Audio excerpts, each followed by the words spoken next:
Hello everyone, ট্রান্সলেশনের আরও একটি নতুন ক্লাসে সকলকে স্বাগত। যারা প্রথম থেকে ক্লাসটি দেখছো কোনো রকম স্কিপ না করে ক্লাসটি দেখতে থাকো, কারণ ক্লাসটি খুবই হেল্পফুল হতে চলেছে। এবং যারা প্রতিনিয়ত ক্লাস দেখছো বেশি বেশি করে লাইক কমেন্ট শেয়ার করো। যত বেশি লাইক কমেন্ট শেয়ার আসবে তত বেশি কিন্তু ক্লাস আসতে থাকবে। লাইক কমেন্ট শেয়ার কমে গেলে ক্লাসও কমিয়ে দেবো। তো চলো আমরা প্রথম যে প্যাসেজটি আছে প্যাসেজের লাইনটি দেখি। সিদ্ধার্থ যখন ঘুরে দাঁড়ালেন তখন তিনি দেখতে পেলেন সিদ্ধার্থের চাচাতো ভাই দেবদত্ত রাগান্বিত চোখে তার দিকে তাকিয়ে আছেন। তো আমরা এটাকে কিভাবে লিখব?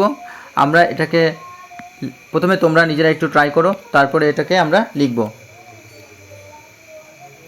তো দেখো আমরা এটাকে ঠিক এইভাবে লিখতে পারি যে,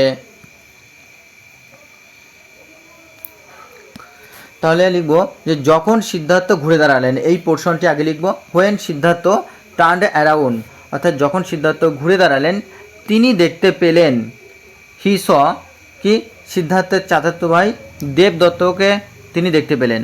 হি স দেবদত্ত, এবার দেবদত্তকে সেটা কমা দিয়ে আমরা লিখব সিদ্ধার্থস কাজিন, অর্থাৎ সিদ্ধার্থের চাচাতো ভাই। লুকিং অ্যাট, অর্থাৎ রাগান্বিত চোখে তার দিকে তাকিয়ে আছেন।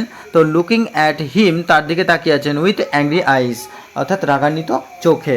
তো এটা আমরা সিম্পল কি পাস্ট টেন্সে লিখেছি। এবং এই যে লুকিংটাকে কিন্তু আমরা পার্টিসিপল ফর্মে রেখেছি। কারণ কি আমরা জানি পার্টিসিপল ফর্মে রাখলেই কিন্তু আমরা এই যে চোখে বা লুকিং অ্যাট হিম, তার দিকে বা রাগান্বিত চোখে তাকিয়ে আছেন, এই যে তাকিয়ে আছেন, তাকিয়েটা কিন্তু আমরা এখানে কমপ্লিট ভার্ব পাচ্ছি না। তো সেই কারণে কিন্তু আমরা ইনকমপ্লিট ভার্ব পাচ্ছি, এই কারণে পার্টিসিপল ফর্মে রেখেছি। আর হোয়েন সিদ্ধার্থ টার্নড অ্যারাউন্ড, বা আমরা বলতে পারি হোয়েন সিদ্ধার্থ কি রিভার্সড অর্থাৎ ঘুরল, বা হোয়েন সিদ্ধার্থ ওভারটার্ন ঘুরে দাঁড়ালো তখন কি সে দেখতে পেল। আর লুকিং অ্যাট, বা আমরা বলতে পারি কি বিহোল্ডিং অর্থাৎ তাকিয়েছিল। লুকিং বা বিহোল্ডিং অ্যাট হিম, বা আমরা এখানে লুকিং অ্যাট হিম, বা এটাকে আমরা বলতে পারি বিহোল্ডিং হিম উইথ অ্যাংরি আইস, অর্থাৎ রাগান্বিত চোখে তাকে দেখছিল। তো এইভাবে কিন্তু আমরা এই যে পুরো বড় যে সেন্টেন্সটা রয়েছে সেটাকে ভেঙে এবং ছোট ছোট অংশে ভেঙে নিয়ে কিন্তু ট্রান্সলেট করব। তো চলো পরের বাক্যটি দেখি। পরের বাক্যটি আছে, তিনি তার হাতে একটি ধনুক এবং কাঁধে তীর ভর্তি একটি তুন ধরে আছেন, অর্থাৎ ছিলেন। তো এই বাক্যটিকে আমরা কিভাবে লিখব? নিজেরা একটু ট্রাই করো।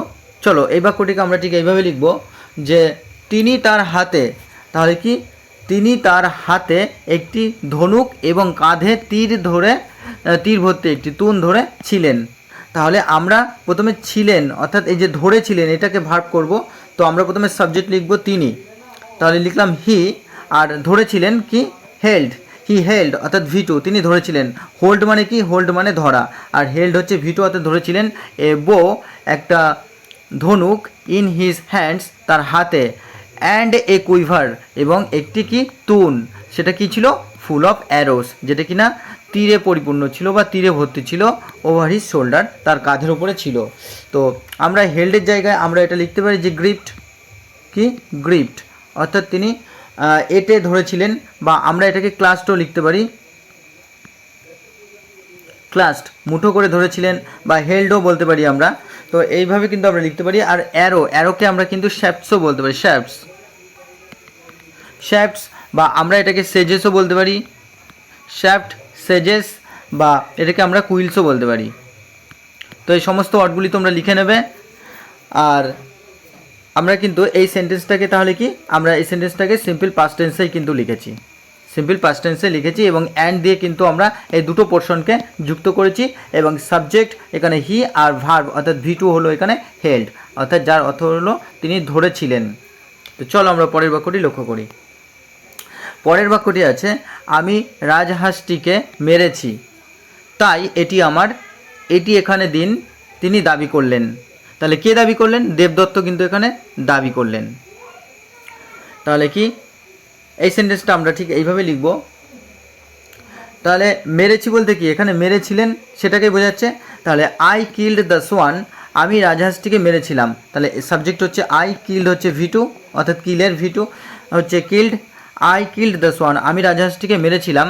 তাই এটি আমার, so it belongs to me, তাই এটি আমার, বা আমরা এটা লিখতে পারি সো কি, সো ইট ইজ মাইন, তাই এটি আমার, আমরা এইভাবেও কিন্তু লিখতে পারি। গিভ ইট হেয়ার, এখানে এটি এখানে দাও।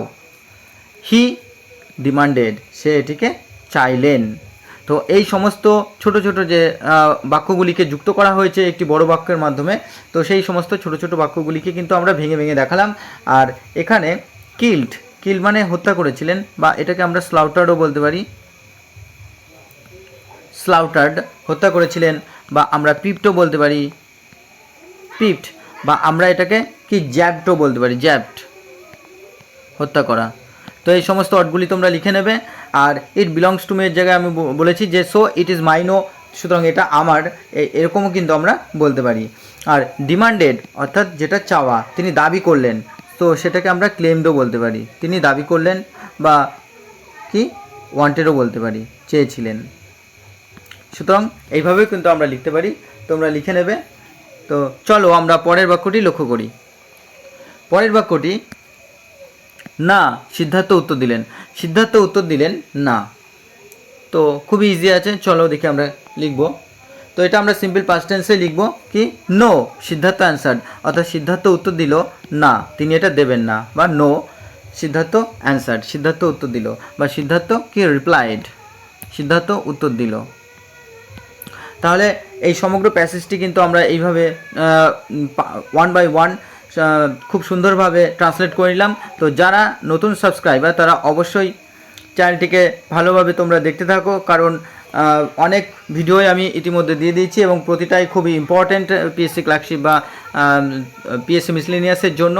আরও নতুন নতুন ক্লাস আসতে থাকবে। আর যারা চ্যানেলটিতে প্রথম তারা অবশ্যই সাবস্ক্রাইব করে পাশে থাকা বেল আইকনটি প্রেস করে রেখো, এবং যারা প্রতিনিয়ত ক্লাস দেখো এবং নতুন যারা ক্লাসে যুক্ত হচ্ছ বা নতুন যারা চ্যানেলে যুক্ত হচ্ছ তাদেরকে অসংখ্য ধন্যবাদ। তোমরা এইভাবে পাশে থাকো, তোমাদের জন্য কিন্তু ক্লাস আরও প্রচুর আসতে থাকবে। তো আজ এই পর্যন্তই, চলো দেখা হচ্ছে পরবর্তী ক্লাস।